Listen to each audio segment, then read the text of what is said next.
হাবিব জিজ্ঞাসা করেন, চাচা কি জানেন? বলে, আমি তোমার সম্পর্কে অনেক কিছু শুনেছি। কিছু জিনিস তোমার জন্মের আগে, কিছু জিনিস তোমার জন্মের পরে। বলে, চাচা কোথায় থেকে কি শুনলেন? বলে, তুমি যখন তোমার মায়ের পেটে ছিলা, তোমার মার কাছ থেকে শুনেছি তোমার মা তোমাকে পেটে ধারণ করা অবস্থায় ঘর থেকে বের হয়েছে প্রচন্ড রৌদ্রের ভিতরে।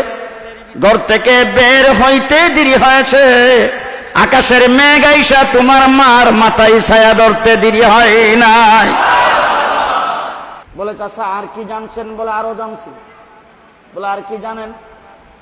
বলে, তোমার মা তোমাকে পেটে ধারণ করে কুয়ার থেকে পানি উঠাইবার জন্য গিয়েছেন, যায় দেখে অন্য সময় বালতি দিয়ে টেনে টেনে পানি উঠাইতে হতো। তুমি যখন পেটে আগমন করেছো, ওই সময় কুয়ার কিনারে গেলে তোমার মার জন্য পানি কুয়ার পারে উইটা রইছে, তাই না পানি উঠাইতে হয় না। বলে, চাচা আর কি শুনছেন? বলে, আরো শুনছি তোমার মা বলছেন তোমার পেটে ধারণ করা অবস্থায় তোমার মা যখন পাথরের উপরে পা রাখতো, পাথর মোমের মতো গলে যাইত। কাঁটার মধ্যে পা রাখলে কাঁটা ফুলে পরিণত হয়ে যাইত।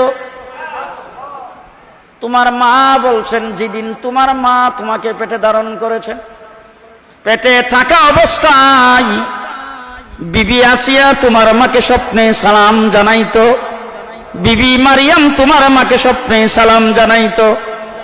শুধু তাই না, তোমার মাকে সালাম জানাইতো জান্নাতের হুর গিলমানেরা। চন্দ্র সূর্য তোমার মাকে সালাম জানিয়েছেন। বলে, চাচা আর কি শুনেছেন? বলে, আরো শুনেছি দুনিয়ার মানুষ যখন জন্মগ্রহণ করে তখন মায়ের পেটে ব্যথা হয়, মার খুব কষ্ট হয়। তুমি যখন জন্মগ্রহণ করেছো তোমার মার কোনো ব্যথা হয় নাই, কোনো কষ্ট হয় নাই। এখন